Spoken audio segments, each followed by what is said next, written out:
Well, the bigger point that we're trying to make is that it's time that the party reinserted itself into the debate process and deciding what's best for our candidates and our grassroots. This is the first step in doing that by saying that networks that clearly are trying to tip the scales for one party or one candidate should not be involved in helping to set the agenda for the Republican primary voters.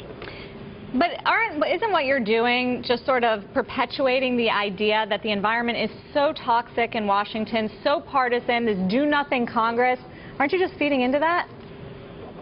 Not at all. I mean, if you recall, in 2008, the Democrats refused to debate on Fox. No one had a problem with that. Two of the debates, the Republican debates, were hosted by Chris Matthews, a self-avowed Democratic operative. I mean, that's got to stop. At the end of the day, our stop party... there. Whoa, Sean, I'm not going to let you say that. What did you say about Mr. Matthews? He's a Democratic operative. I mean, he spent his life in Democratic politics. Describe that exactly, please. He worked for Tip O'Neill. He worked for. He spent his entire career as working in Democratic politics. No, I would suggest he worked for a San Francisco newspaper a few years ago, and then I believe he works for the NBC television network. Okay, but he spent his entire career prior to that helping elect and re-elect Democrats to office. And why would you put someone whose job it is? And again, there's nothing wrong with that. I don't have a problem.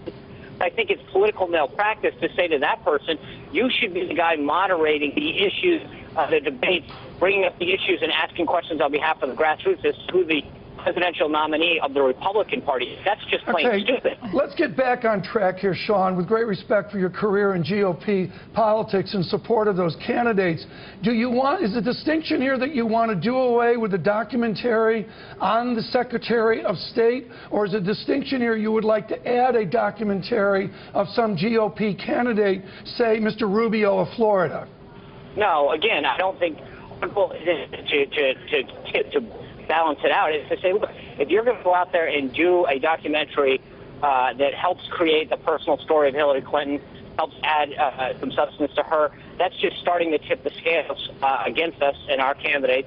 And frankly, it's also a disservice to the Democratic primary. People like Governor Joe Biden, our vice president, and a bunch of the other senators and governors on the Democratic side that are looking at the potential race as well. So I mean, it's just blatantly tips the scale in the favor of one particular candidate. But by putting up a fight and by pushing this vote through, I mean, critics would argue that you're basically crowning Hillary every time you say her name, crowning Hillary the nominee when she hasn't even announced it yet, in the face of no real Republican nominee on the other side. I think the networks are the ones that came out first and said we're going to air miniseries and documentaries on her behalf. So if she doesn't run, I would be shocked.